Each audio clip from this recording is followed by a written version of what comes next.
conosco nosso amigo, já virou amigo, né? Porque levou uma palavra abençoada para a gente lá naquele lugar. E hoje pedi a Deus para estar abençoando a vida dele, para estar contemplando ele mais e mais. Obrigado, Pai amado, por mais um dia, porque até aqui nos ajudou o Senhor. Venho pedir agora, Senhor, pela vida do nosso irmão Rogério, que tudo que venha a ser falado, venha dos altos, venha de Deus, que venha tocar em nossos corações, Pai amado. Obrigado, Pai, por ter nos trago até aqui com saúde, e a Tua graça nos basta nessa noite, Pai. Obrigado, Pai, por tudo, Pai. Essa oração que eu te faço e te agradeço em nome de Jesus. Amém. Saúde a igreja com a paz do Senhor Jesus.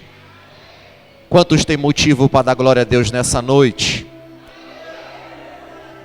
Quero externar minha gratidão por estar aqui neste local, louvando e engrandecendo o nome do Senhor, por poder também conhecer um povo que vai morar no céu. Louvar a Deus pela vida do pastor Alexandre. Está doentinho, né? Mas Deus vai enviar a providência lá, em breve estará conosco aqui também. Quero glorificar a Deus pela vida do nosso irmão Arão também, pela sua esposa Samira. Cadê ele? Está ali. Deus abençoe a senhora também. Pela vida do nosso irmão Rildo também, que eu tive o privilégio de conhecer lá no centro de recuperação.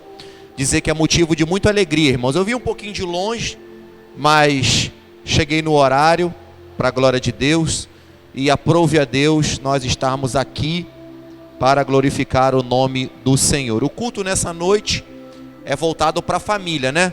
Culto da família. E família é como casamento, né? Não é invenção humana, mas Deus que instituiu a família. Então a família é bênção de Deus e há de continuar perpetuando assim até a consumação dos séculos. Mas antes de ter o privilégio de entregar a palavra da profecia, eu queria fazer aqui duas declarações que é fundamental para mim. A primeira é que para mim, irmãos, pregar a palavra de Deus, eu estou meio rouco porque preguei quase que a semana inteira, a minha voz já foi embora aí. Mas Deus vai se manifestar, já tem se manifestado e ainda há de se manifestar aqui nessa noite. Então a minha voz aí já foi embora. Mas para mim é um privilégio muito grande estar aqui, pelo único motivo, eu falei isso lá no centro de recuperação e repito aqui, que é uma marca do meu ministério. Poder pregar a palavra de Deus para mim é um privilégio muito grande, pelo único motivo, porque eu sei e me lembro todos os dias da onde foi que Deus me tirou. Então estar na igreja hoje é um privilégio inenarrável, porque eu sei perfeitamente do que Deus fez na minha vida. Eu não tive o privilégio que você teve, né? Eu andei por deuses estranhos, mas a misericórdia se renovou e Deus foi com mão forte e me tirou daquele lugar e me trouxe para o seu reino da sua maravilhosa luz. E eu estou aqui nessa noite. E a segunda palavra é que eu tenho um costume de dependência e obediência. Eu não tenho o conhecimento do nosso irmão Arão, eu não tenho conhecimento do Rildo, eu não tenho conhecimento dos irmãos que me ouvem aqui nessa noite. Sou um pregador novato, verdulento, pequeno, diante de tantos homens e mulheres de Deus que faz aqui nessa noite. Mas eu tenho algo em mim, é meu, foi Deus quem me deu, e eu pretendo ir assim até consumar-se o seu ministério que o Senhor me deu sobre a minha vida. Eu não faço esboço. Eu, quando chego na igreja, eu chego completamente desarmado. Não sei o que vou pregar, né? Ele me deu a pedagogia, que é falar sobre família, mas eu saio de casa sem saber o que pregar, para estar sempre dependente do Espírito do Senhor, para poder pregar não aquilo que quero, mas aquilo que Deus me manda. Então, até agora não sei o que vou pregar. É óbvio que eu tenho textos sobre textos sobre textos, mas confesso aos irmãos que na dependência de Deus não preparei nada. Eu estudo diariamente a palavra de Deus, mas não preparei nada. mas a nossa irmã que louvou aqui me deu uma luz num texto. E se assim for da vontade de Deus, nós ministraremos sobre essa palavra dessa noite. Então eu queria te convidar de pé nesse momento. Nós vamos estar invocando a Deus, tá? É sempre costume nós estarmos orando. Irmão, queria que o irmão tocasse comigo aí até 2 horas da manhã, tá bom? Fique à vontade, deixe Deus te usar aí. É a minha primeira vez aqui, tá? Ninguém vai ter pressa de ir embora para casa hoje, porque, Rildo, quando nós estávamos no mundo, no pagode, 5 horas da manhã era dia para nós, não é verdade? Quando nós fazemos parte do samba, o dia amanhecia, você chegava com um sapato dentro de casa, depois de muitas cervejas, e a hora para você era o menor fator que não te incomodava, né? No forró, no baile funk, nós não tínhamos hora para chegar em casa, não é verdade? Então, estar na igreja nessa noite é um privilégio que Deus te concedeu. Então, não tenha pressa de ir embora para casa. Eu falo sempre isso. Quando eu chego na igreja, eu não tenho vontade de ir embora. Pregando ou não pregando, eu não tenho vontade de ir embora. Sabe por quê? Hoje pode ser o último culto aqui. Você parou para pensar nisso? Já parou para pensar que o arrebatamento pode acontecer hoje? Aí você vai dizer assim para mim, mas ô pregador, Deus prometeu salvar a minha família. Quem foi que disse que para Deus salvar a sua família, independe da volta de Cristo? Ele pode salvar independente de qualquer coisa. Então não tenha pressa, tá bom? Oremos nessa noite.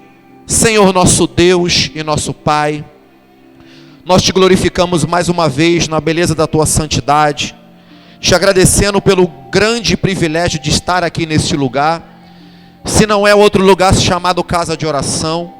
Te louvamos na beleza da tua majestade soberana, pelo privilégio de que nós podemos estar aqui, te agradecendo, ó Deus, e pela tua majestade que o Senhor nos concede, pela graça que se renovou na noite desse dia. Nós queremos te tributar a honra, a glória, o louvor, a majestade para todo sempre. Por isso nós nos encontramos aqui alegre, porque o Senhor é bom e a sua misericórdia dura para todo sempre. Nós queremos te pedir, ó Deus, que o teu Espírito Santo perpetue como morada aqui neste lugar, e que o Senhor sempre sejas engrandecido na nossa vida. Por isso te pedimos, ó Deus, fale conosco através da sua palavra, fale conosco através da manifestação do teu poder. É a nossa oração, agradecidos por tudo, porque fazemos em nome de Jesus. Amém. Agora já sei o que vou pregar. Quero te convidar a abrir a palavra de Deus no livro de Atos, no seu 10º capítulo. Atos capítulo 10. Louvado seja Deus. Se o irmão quiser trazer um pouquinho de água aí para mim, que foi que me recepcionou, eu agradeço, tá? Deixa Deus te usar.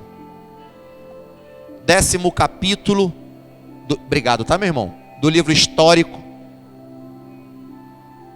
Atos capítulo de número 10.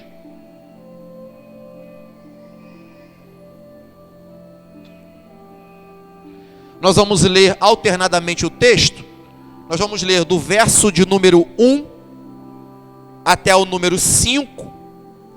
Depois nós vamos ler, para ganhar tempo, tá, irmãos? Nós vamos ler o 34º e o 35º. E depois nós vamos ler o 44. Amém? Está escrito, todos acharam? Louvado seja Deus. Atos capítulo de número 10. Nós vamos ler do versículo 1 até o 5. O 34 e o 35. E somente o 44 depois, tá bom? Já será base suficiente para aquilo que Deus quer falar conosco nessa noite. Assim está escrito no texto sagrado, de Atos, capítulo de número 10, e o versículo 1 em diante até o 5. E havia em Cesareia um varão por nome Cornélio, centurião da corte chamada italiana, piedoso e temente a Deus, com toda a sua casa, no qual fazia muitas esmolas ao povo e de contínuo orava a Deus. E este, quase a hora 9 do dia, viu claramente numa visão um anjo de Deus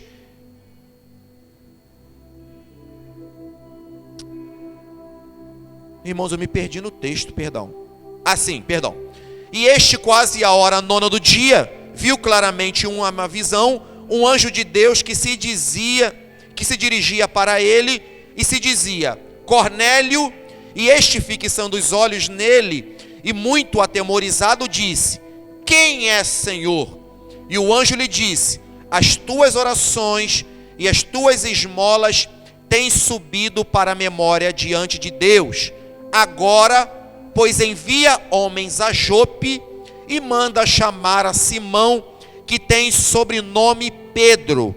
Verso 34 e 35.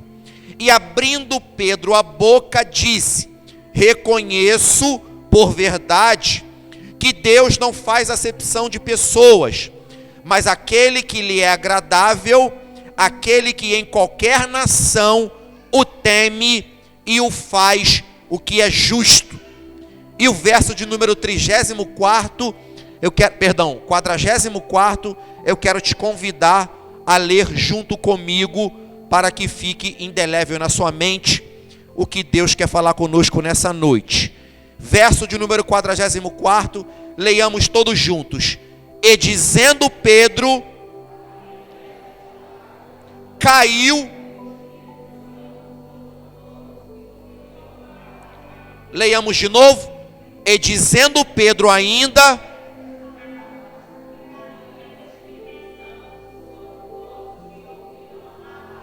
somente os salvos sentem glorificando o nome de Jesus.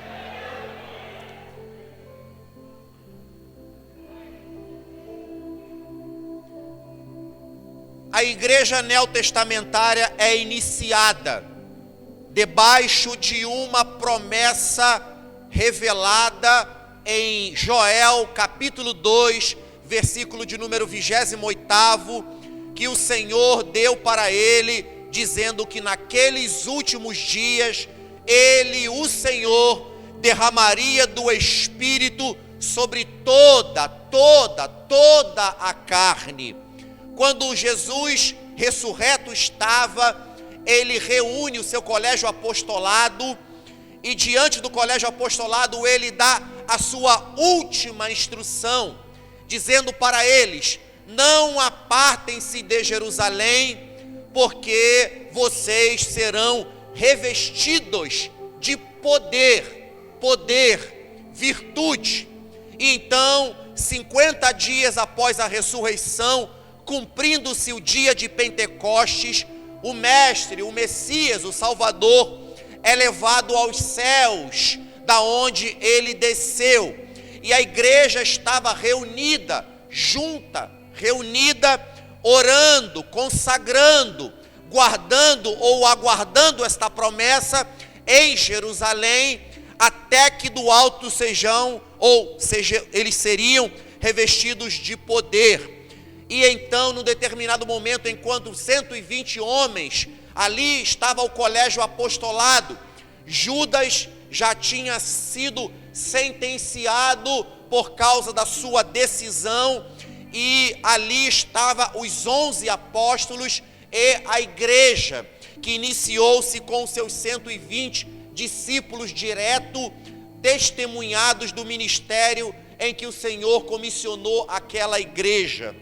Eles estavam em Jerusalém, orando, jejuando, aguardando essa promessa para ser cumprida, para que através dessa promessa a igreja tivesse tomado ou aguardasse para tomar uma grande proporção em que o Senhor assim estabeleceu.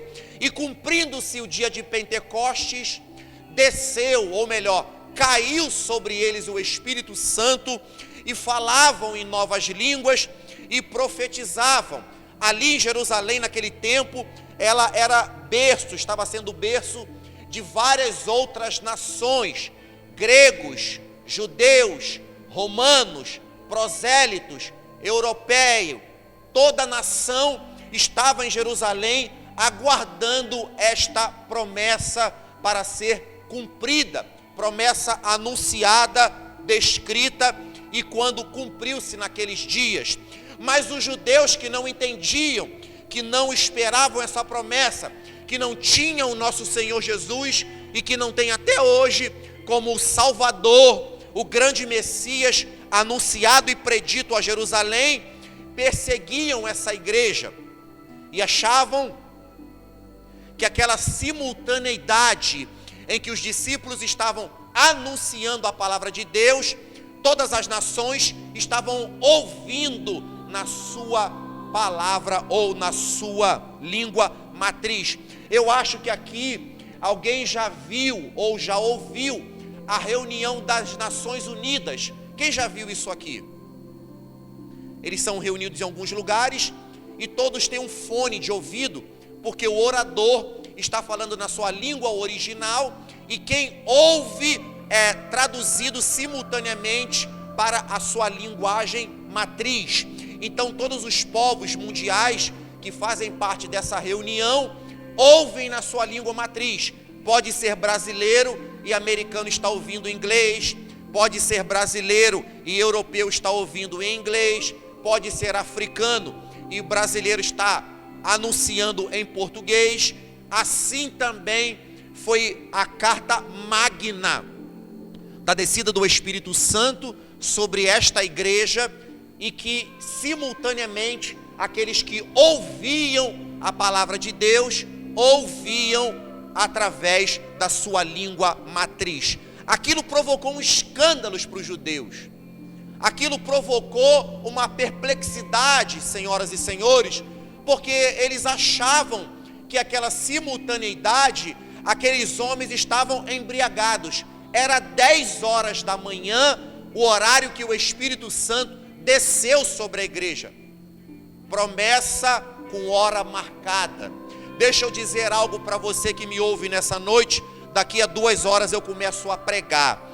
Se Deus te prometeu algo, se o Espírito Santo disse algo para você, se você está debaixo de uma promessa, se o Senhor levantou alguém para profetizar na tua vida, se você é resultado de promessa, fique tranquilo, porque vai passar céus e terras, vai chover e vai fazer sol, você vai passar por algumas adversidades, mas a promessa está de pé, a promessa vai se cumprir, porque Deus não é homem para que minta, e nem filho do homem para que se arrependa.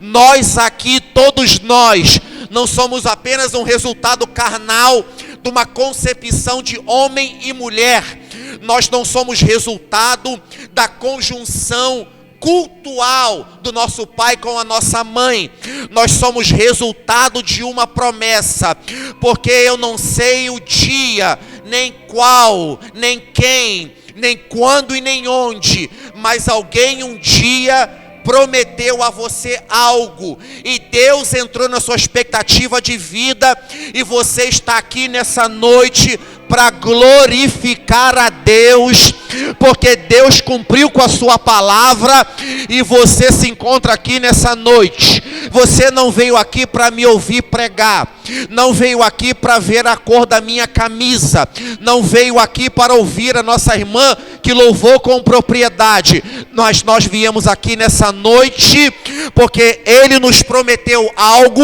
e Ele mesmo é responsável de manutenciar a sua poderosa promessa. Então a igreja inicia-se debaixo de uma promessa, e ela toma uma proporção magnífica, majestosa. Todos nós aqui, sem nenhuma exceção, somos resultado desta profecia matriz, dessa profecia primária, dessa profecia cumprida, dessa profecia anunciada e predita. O que nos une não é a bandeira denominacional da nossa igreja. O que nos une não é a moradia geográfica em que nós estamos. O que nos une aqui nessa noite não é a qualificação teológica. O que nos une aqui nessa noite é o que o Messias diz: não foste vós quem me escolhestes, mas Ele nos escolheu para que nós vamos e que nós podemos ir para que demos fruto na sua presença. É o que nos une nessa noite. E Pedro então toma a voz do colégio apostolado. Pedro inicia a palavra profética e ele não tinha nenhuma bagagem sacerdotal, profética, para exercer tamanha qualificação na qual ele foi eleito. Mas eu aprendi um princípio com isso. E esse princípio está revelado em 1 Coríntios capítulo 1, versículo 18, que Paulo diz: porque Deus escolheu as coisas loucas e desprezíveis desse mundo para confundir os sábios. Sabe o que é a eleição de Deus? Deus é um ser extremamente daltônico. Por que daltônico? Porque quando escolhe alguém para uma obra ou para abençoar, não é nenhum tipo de qualificação que eu e você temos, não é nada que somos, não é nada que fazemos, mas quando Ele decide abençoar, as suas mãos abençoam o avô, a avó, o pai, a mãe, o tio, a tia, o irmão, o sobrinho, porque Deus é exageradamente exagerado em abençoar. Pedro não tinha nenhuma bagagem para ser o que foi. Mas Deus sabe do seu propósito. E quando chama alguém para cumprir um propósito, fica tranquilo. Porque Ele poderosamente cumpre aquilo que prometeu. E a igreja toma uma grande proporção. Na primeira pregação de Pedro, 3.000 almas se convertem. Capítulo 3. Capítulo 2, eu ainda estou em Cornélio, estou só construindo a mensagem. Capítulo 4, ele começa a pregar e 5.000 almas agora se convertem ao cristianismo. A igreja toma uma grande proporção. Capítulo 7, diáconos são eleitos. Capítulo número 8, levanta-se uma perseguição após o primeiro mártir do primeiro diácono eleito da igreja neotestamentária, chamado Estevão. A igreja toma uma proporção majestosa, grandiosa. Tudo que os apóstolos, discípulos fazem, a mão do Senhor é com eles. Deixa eu dizer algo para a igreja nessa noite. Daqui a 2h30 eu começo a pregar. Nós só suportamos as adversidades da vida porque a mão do Senhor é conosco. Você só passa por essa prova porque a mão do Senhor é conosco. Você só vence esse choro porque a mão do Senhor é conosco. Você só enfrenta essa enfermidade porque a mão do Senhor é conosco. Você só passa por causa dessa circunstância porque a mão do Senhor é conosco.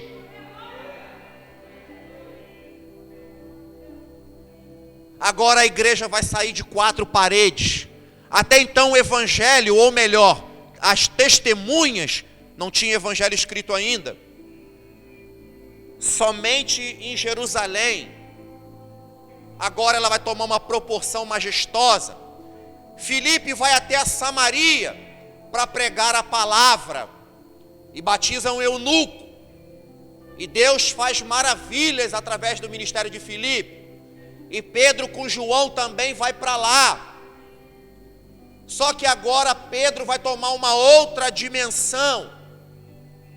O maior algoz da igreja neotestamentária chama-se Saulo. ele começa, depois do mártire de Estevão, a assolar a igreja, perseguir a igreja, matar a igreja, lançar a igreja em prisões. Enquanto Saulo está assolando a igreja toma uma proporção evangelística, missionária, grandiosa, e começam os discípulos a espalhar-se e a pregarem o evangelho em toda a Judéia, em toda a Samaria, em todo Israel, indo até grandes confins que eles nunca tinham ido. Uma perseguição através da vontade permissiva de Deus. Deixa eu dizer algo para alguém aqui nessa noite. As lutas que às vezes vêm sobre a nossa vida, Rildo, Arão, às vezes as situações que parecem fugir ao controle que está ou vem sobre a nossa vida, na sua grande maioria, os crentes atribuem a Satã. Mas deixa eu dizer algo para você: essa fase que você está vivendo agora é apenas um princípio em que uma escola que Deus te matriculou está cumprindo-se algo sobre a sua vida, para que amanhã ela sirva de base para você, para que aquilo que você passou será carta magna para edificação de outros e engrandecimento do nome do Senhor. Porque a igreja está sendo assolada por Saulo, Jesus está no controle dela. A igreja está sendo perseguida por judeus, a igreja está no controle de Jesus. O Império Romano persegue a igreja, o Espírito Santo continua guardando a igreja e elevando ela a um patamar maior, a um patamar maior, a um propósito maior, a uma diretriz maior, a uma manifestação maior, a um poder maior, a uma testemunha maior, porque Deus nunca perdeu o controle de nada. O salmista Davi disse no Salmo 103, verso 19, que Deus estabeleceu o seu trono nos céus e o seu reino domina sobre tudo. Deus não perde o controle de nada, absolutamente de nada. Então essa luta que você está passando é apenas uma prova, apenas um aperfeiçoamento, é apenas um trabalhar de Deus. Deixa eu provar o que estou dizendo. A vida é um processo de entendimento feitos, que o apóstolo Paulo diz, de fases. Alguém que está firme hoje aqui, um dia já chorou. Alguém que está hoje na presença, já sofreu acusações no passado. O maior patriarca de todos os tempos, o nome dele é Jó. Passou por um processo amargo, passou por uma luta difícil, mas lá no capítulo de número 42, no versículo de número 2, ele diz: agora bem sei que tudo podes, e nenhum dos seus planos pode ser frustrados. Depois de um processo, depois de um agir de Deus nos bastidores, depois de uma situação de dor, sofrimento, perda e angústia, ele passou a conhecer a Deus num outro nível, antes do início de toda a sua luta, de toda a sua prova e de toda a sua angústia. Aí eu pergunto para a igreja nessa noite: quem perdeu 10 filhos aqui, levanta a mão. Quem está há 30 anos na mesma prova, levanta a mão.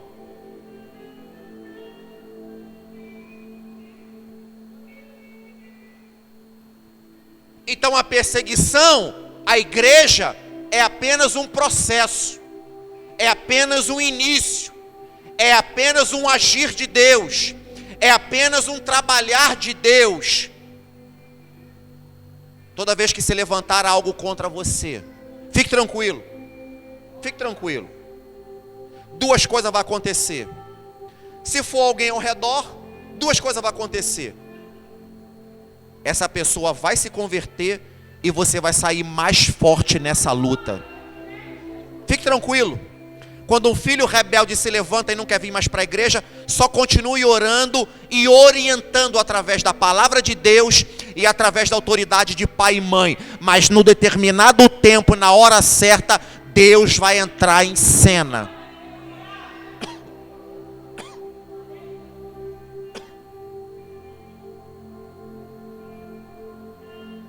Agora Pedro vai a Jope. Olhe comigo na geografia bíblica. Daqui a 1h40 eu começo a pregar. Aqui está a Galileia, acima Samaria.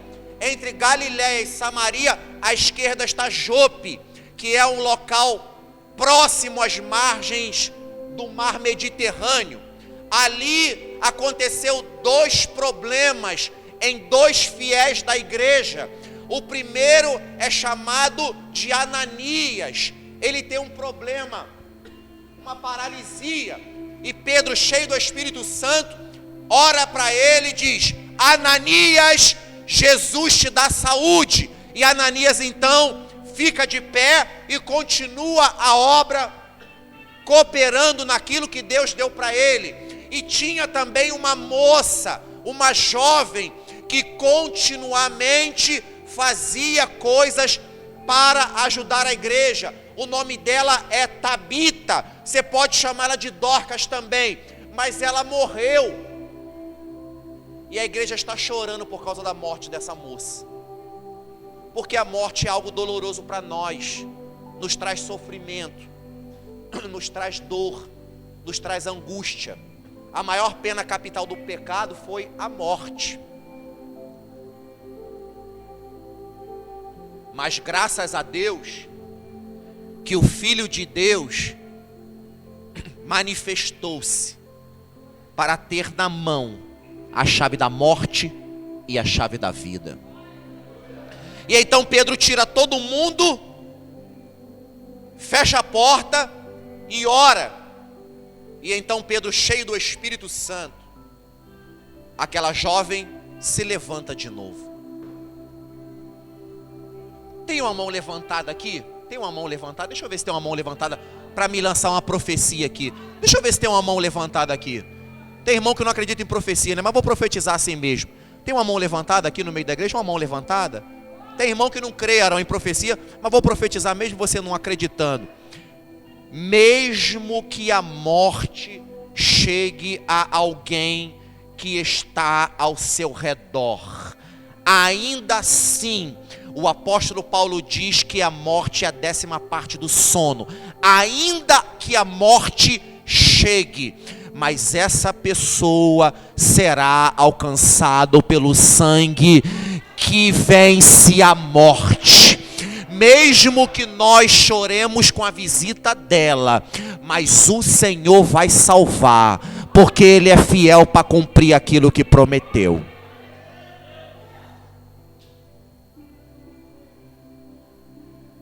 Agora eu vou começar a pregar. Quem quer que eu pare, diga amém. Quem quer que eu continue, dê glória a Deus. Vou ficar com a maioria então. Louvado seja Deus. Pedro então se instaura na casa de um outro Simão como ele, curtidor. E Pedro não está parado ali, a igreja está em contínua ação. Repita comigo: ação, ação, ação. Porque a igreja não foi chamada para ser engessada. A igreja não foi chamada para ficar paralisada. A igreja não foi chamada para ser infrutífera. A igreja não foi chamada para ser esterilizada. A igreja foi chamada para cumprir um propósito de ação, ação, ação, vigor. A igreja foi chamada para estar sempre em continuamente ativa.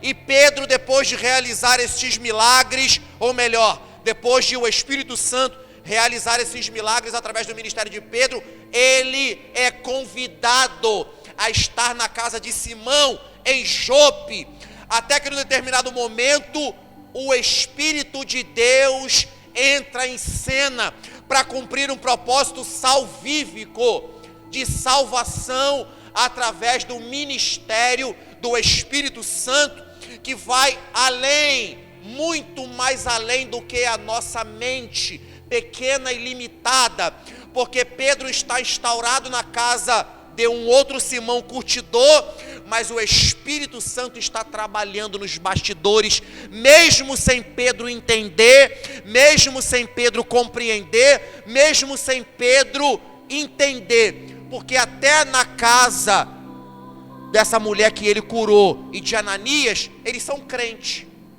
Pedro está pregando num nível.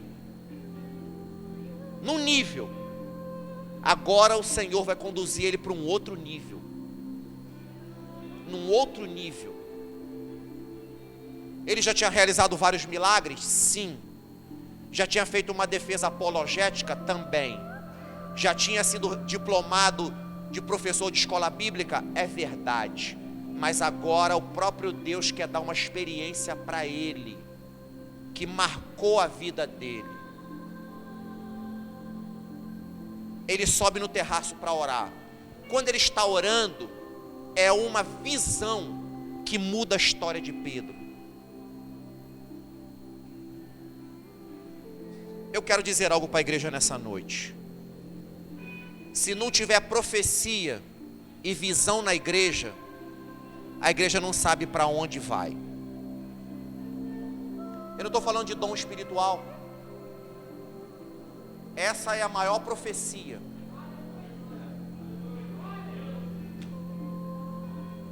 Igreja que não tem palavra e não tem sobrenatural de Deus, começa a ficar enraizada demais.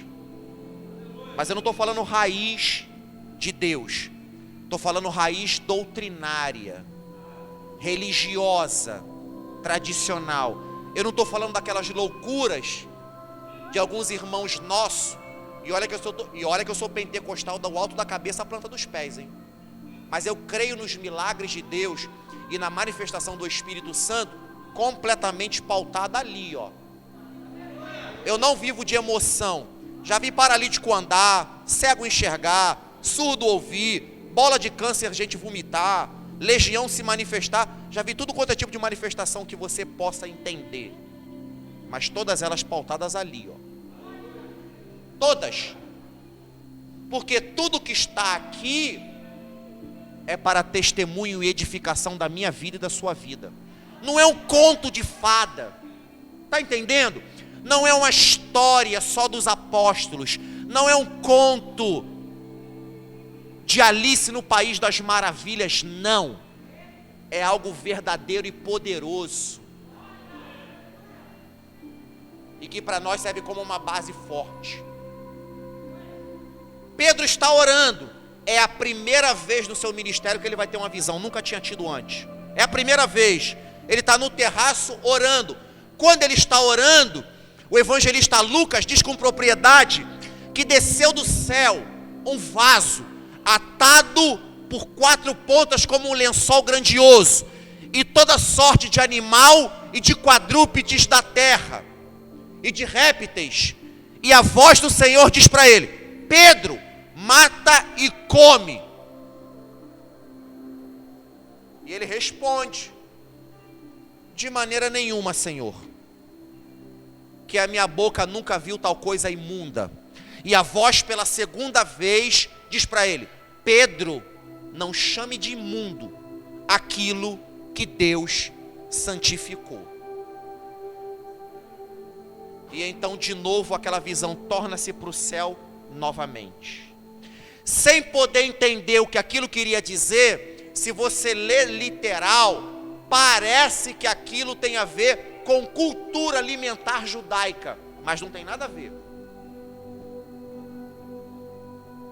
No mesmo instante em que Pedro cronologicamente está tendo aquela visão, um anjo vai na casa de Cornélio, que é um centurião romano, alguém conhecido pelo Império Romano que dominava a Ásia, obrigado meu irmão, e Europa naquele tempo, alguém do alto escalão, não era alguém comum como eu e você. E o anjo diz para ele: Cornélio, ele diz: eis-me aqui, manda teus servos irem até a casa de um Simão curtidor e chamar por Pedro, que ele dirá o que deves fazer. No mesmo instante em que Pedro tem visão, outro anjo vai na casa de Cornélio e dá essa instrução para ele. Revelação com hora marcada. Milagre com hora marcada. Quem sabe você se lembre, quando comecei a pregar, eu disse que às 10 horas da manhã foi a hora que o Espírito Santo caiu sobre toda a igreja. Ou seja, no relógio de Deus, apesar de que Deus não tem relógio, né? Porque na eternidade onde Ele está não tem tempo, lá é eterno. Mas digamos assim para ficar fácil, no relógio de Deus, a hora para o grande milagre está em perfeita harmonia. O Espírito Santo envia 2 homens até onde está Cornélio e Jope. Cornélio está onde? Em Cesareia, que é outra cidade também que beira as margens do mar Mediterrâneo. Quando esses homens chegam à porta na casa de Simão, o Espírito Santo fala para Pedro: não duvides, porque quem está chegando, eu que enviei. Eu fiquei me perguntando durante um tempo quanto a isso, e aprendi um princípio com isso. Nós cristãos, deixa eu fazer uma pergunta aqui. Quem nasceu no berço evangélico, levanta a mão. Meu Deus, 4 pessoas, 5 no meio de 30. Você nasceu no berço evangélico? Tive a impressão que você foi alcançada pela graça. 5 pessoas no meio de 30. Então aqui tem muito Cornélio, hein, nessa noite. Eu sou um deles também.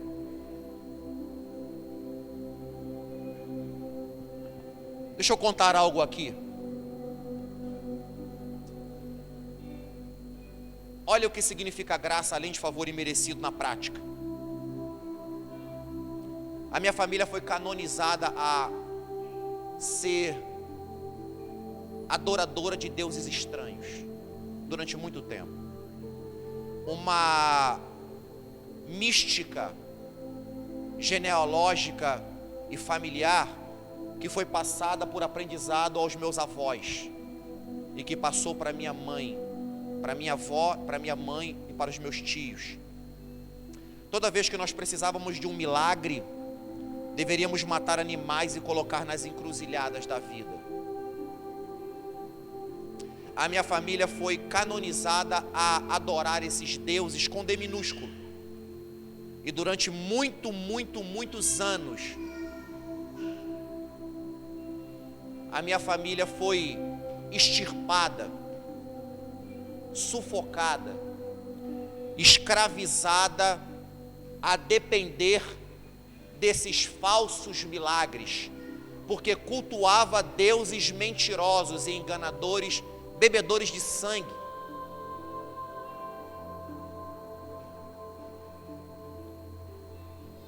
E o sofrimento fez parte da minha vida durante muito tempo. Eu entrei na área da bruxaria durante muito tempo. Eu contei uma partezinha lá, né, Hilton? Pequena. Mas o meu testemunho é muito longo, cheio de milagre. Andei por deuses estranhos. Até sangue de animal eu bebi.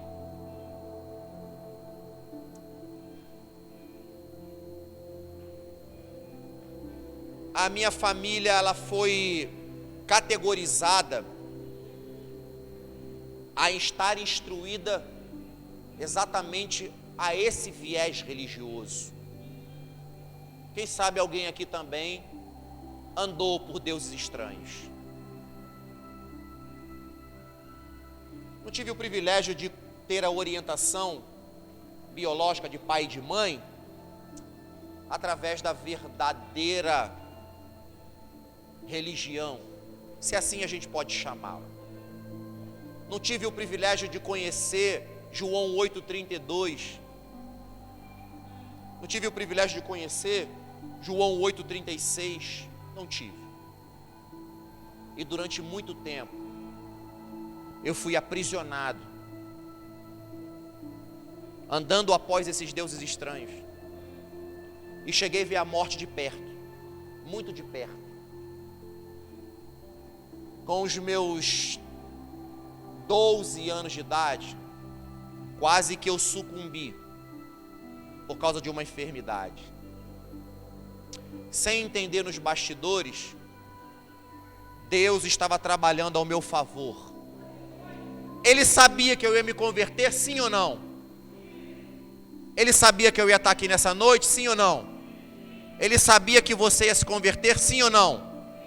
Então nós estamos contando uma história de trás para frente. Por quê? Porque com Deus melhor são as coisas no final do que no princípio delas. É sempre essa regra. E esses dois moços enviados pelo Espírito Santo, Pedro vai até Cesareia com eles e outros também.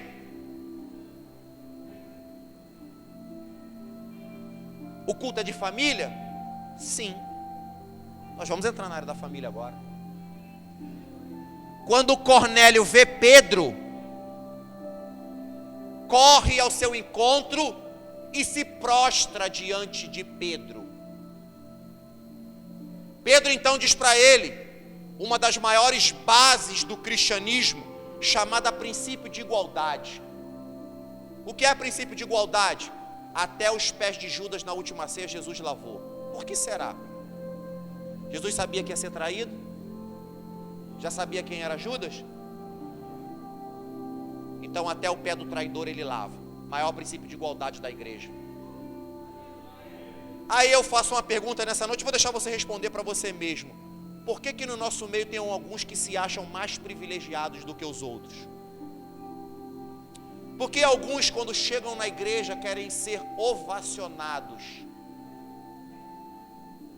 Por que será que quando alguns chegam na igreja querem ser engrandecidos, tapinhas nas costas, tapetes vermelhos, trombetas a serem tocadas? Por que será? Pedro não se permitiu ser adorado por Cornélio. Está querendo me ensinar alguma coisa.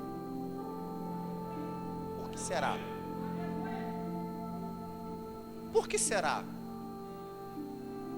Porque o mesmo Pedro que entendeu que mesmo sendo judeu, não tinha a menor qualificação para fazer parte do colégio apostolado. A mesma escolha que a ele foi atribuída, está começando a entender que Cornélio, mesmo sendo romano, de homem de confiança do Império Romano, Deus também pode fazer algo por ele e pela sua família. Mesmo princípio. Sabe aquela pessoa que em todas as situações que você prega, evangeliza, parece que no momento mais difícil, você diz, esse aí não tem mais jeito? Sabe aquelas pessoas que dá mais trabalho para o pastor? Sabe aquelas pessoas que você foi levantado por Deus para cuidar, para administrar, para discipular?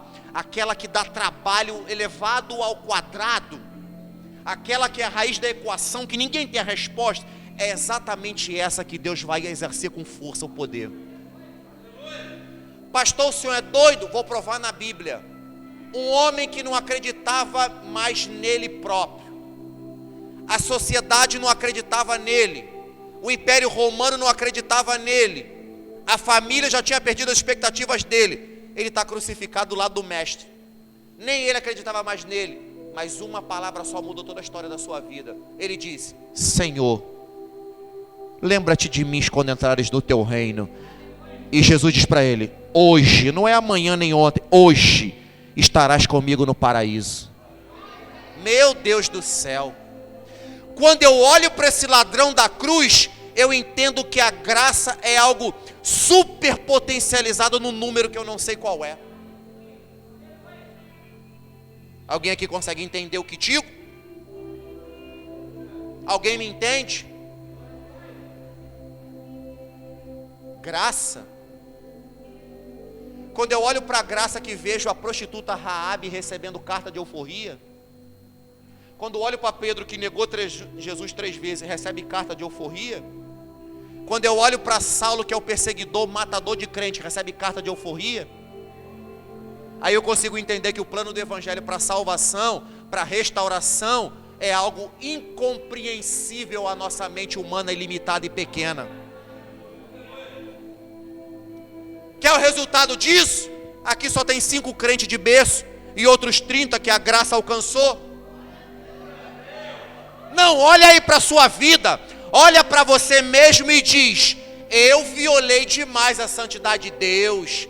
Ah, mas eu transgredi a lei demais.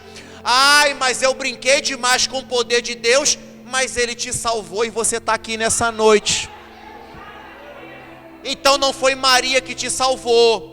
Então não foi o pastor que te salvou. Então não foi a igreja metodista que te restaurou. Mas foi o poder da graça. Graça imerecida, né? Graça que não é favor. Graça que tu não pagou nada. Graça que tu não fez nada. Mas a graça que correu atrás de você. E nós estamos aqui nessa noite para a glória do nome do Senhor. É assim que é feito. Se eu pudesse dar um título à mensagem, eu diria: atitudes, no plural, que atraem a graça salvífica do Senhor.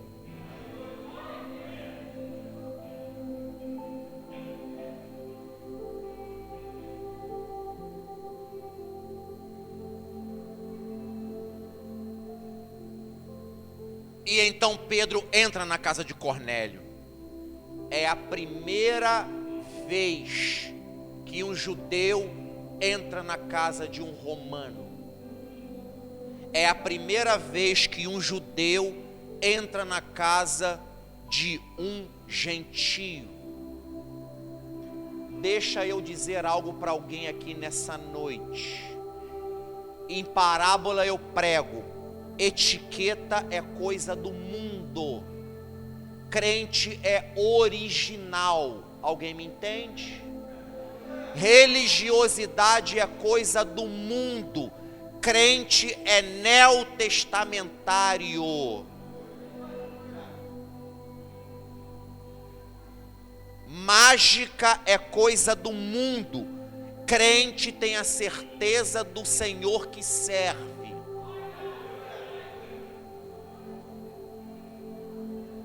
Humanamente falando, Pedro nunca entraria na casa de Cornélio. Nunca. Um dia alguém me disse assim: quando Deus me levantar, eu vou pregar na Europa. Eu estou só ouvindo.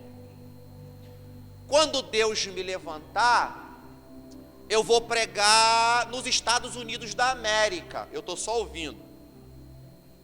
Não! Quando Deus me levantar, eu vou pregar na África.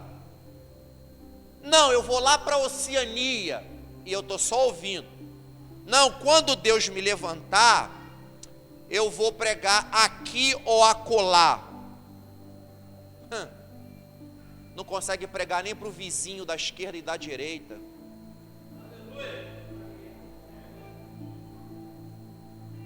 Deixa eu dizer como funciona a caminhada da fé. Ela funciona assim, ó. Você dá um passo, Deus honra a sua fé. Mais um, o milagre está lá. Outro, o Espírito Santo concorre contigo para engrandecimento da obra. Outro, Jesus te dá fortalecimento. Ninguém começa correndo. Todo mundo começa dando pequenos passos. O que nós não podemos é fazer isso, ó. Retroceder, porque Deus não tem prazer naquele que retrocede.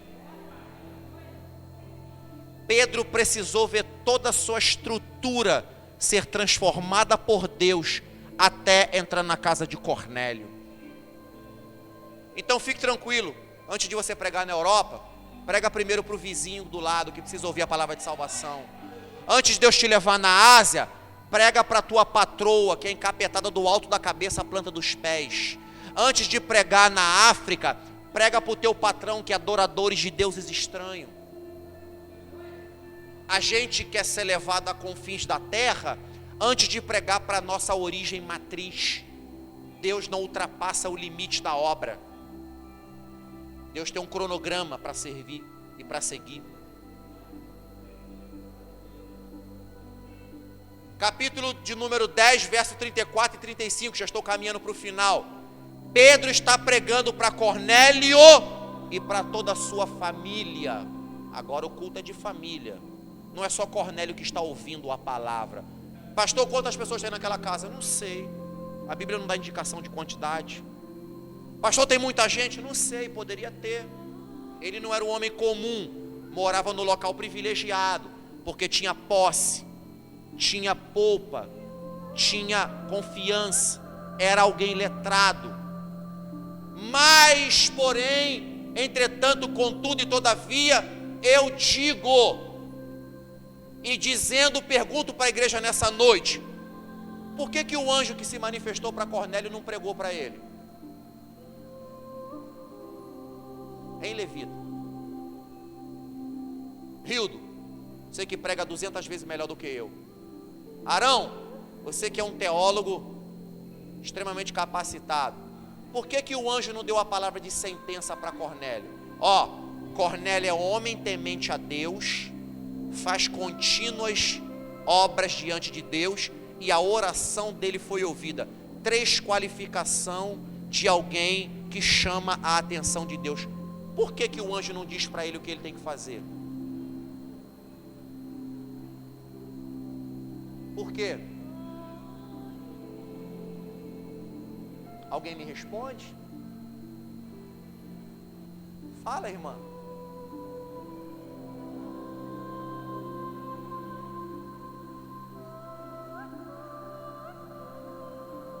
Vou dar uma palavra direta. Cornélio era homem de Deus? E tem gente com dúvida, hein? Cornélio era homem de Deus? É o anjo que está dizendo para ele que ele é homem de Deus. Alguém sobrenatural está dizendo no mundo natural, nessa realidade existencial, quem ele é. Não é ele que está dizendo. O anjo aparece para ele. Nós lemos aí o capítulo 10, versículo 1. Cornélio, as suas orações foram ouvidas diante de Deus. Ele é reto, justo, temente a Deus e faz contínuas orações e faz contínua obra diante do povo. Quem diz quem é Cornélio? É o anjo. Quem que envia o anjo? É Deus. Então Cornélio é conhecido do reino de Deus. Não fique perplexo no que digo. Porém Cornélio não é salvo. Estou vendo um monte de interrogação aqui agora, perpetuando sobre a igreja. Pedro é portador da palavra de salvação, Cornélio não. Por que um anjo não pregou a palavra de salvação para Cornélio? Porque anjo não tem essa função. Anjo não prega o evangelho. Dá uma olhadinha para você, quem é portador do evangelho. Dá uma olhadinha para você mesmo agora aí. Bonito e bonita. Não, olha para você mesmo e pode bater no peito. Você e eu somos portadores da palavra que salva. Eu acho que a igreja não entendeu ainda o que eu quero dizer nessa noite. Você e eu somos portadores da palavra que salva, cura, batiza, liberta e leva para o céu. Anjo não pode pregar. Pastor, o que o senhor está falando é sério, hein?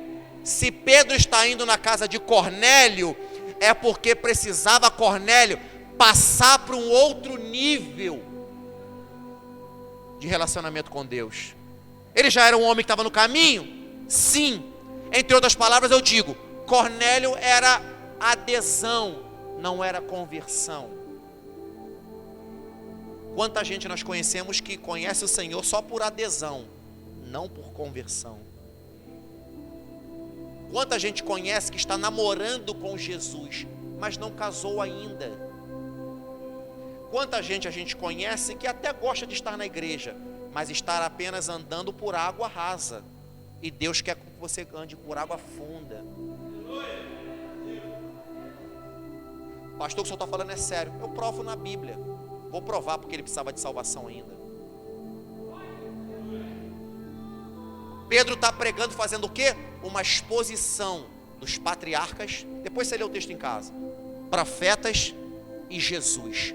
Quando Pedro diz que Jesus é o Messias enviado, que o Messias é aquele predito a Israel, o Espírito Santo vem, ó, nele toda a casa, ó. Pum!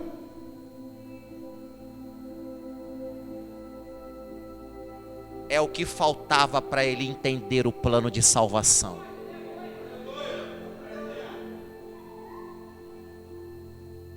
Sem o Espírito Santo nós não podemos fazer nada. Absolutamente nada.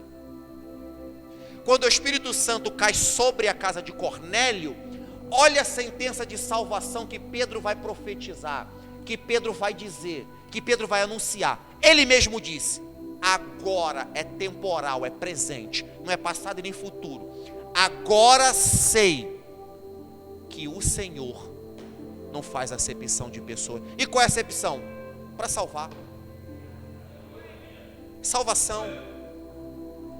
E há de se convir, irmão Arão, que o Espírito Santo só desce em quem está perdoado. Porventura o Espírito Santo desce em alguém que ainda está cheio de carrapicho? Que não se arrependeu? Que não confessou Jesus? Obra para um propósito é uma coisa, obra para salvação é outra. Se Deus quiser usar alguém para você, até uma mula vai falar. Uma coisa é cumprir um propósito misterioso, outra coisa é ser completamente perdoado e esquecer no mar do esquecimento e caminhar em direção ao autor e consumador da fé. São dois princípios totalmente diferentes. O culto não é de família? É. Por que eu trouxe essa palavra proposital? Primeira família que conheceu o poder do Espírito Santo em toda a Escritura. Primeira família completa. Pedro já tinha curado aquele jovem na Porta Formosa? Já. A Bíblia fala que transportavam para Jerusalém muitos cegos, coxos, surdos e paralíticos que a sombra de Pedro curava? Sim. Vários milagres de categoria elevadíssima que está faltando um pouquinho na igreja hoje. Está faltando um pouquinho desses milagres na igreja hoje. Eles estão se transformando raridade. Uma outra oportunidade eu digo por quê. Cornélio era um homem bom? Sim. Contínuo as esmolas dentro do povo? Perfeitamente. Qualificado? Sim. Mas só conhecia Deus num nível.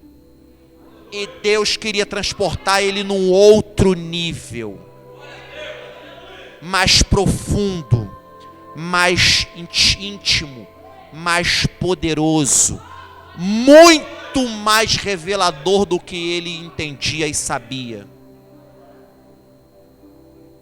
O Espírito Santo está dizendo para alguns aqui nessa noite: Deus quer te levar em águas mais profundas. Não sou eu não, eu não tenho esse poder. Deus quer levar alguém aqui no nível mais profundo. E o nível, irmão, naquela tarde, ou naquela manhã, ou naquela noite que eu não sei, teve dupla qualificação. Primeiro de quem prega, e segundo de quem ouve. Porque Pedro está olhando e está dizendo: como é que o Espírito Santo pode cair agora em gente que não é povo eleito? Pedro já era convertido? Não tenho a menor dúvida. Pedro era apóstolo? Poderoso. Pedro já tinha feito milhões de milagres? Também. Mas Pedro tinha que entender e testemunhar que o Evangelho tinha capacidades além, muito mais além do que ele imaginava. É por isso que eu não adjetivo quem dá mais glória na igreja. É por isso que eu não impeço ninguém de falar em mistério. É por isso que eu não impeço ninguém de glorificar. É por isso que eu não impeço nenhuma irmãzinha de entregar a profecia e revelação. Sabe por quê?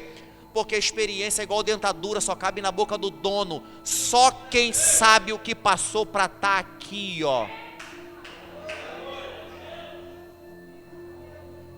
Só a pessoa sabe quantas noites chorou. Só a pessoa sabe o que passou na moenda da escola da vida para poder estar aqui nessa noite glorificando a Deus. Por isso que na igreja eu não impeço ninguém de nada. Se Pedro não teve essa pretensão de dizer, eu vou impedir o Espírito Santo de cair nessa família, quem sou eu para impedir os desígnios de Deus? Então Deus salva quem quer.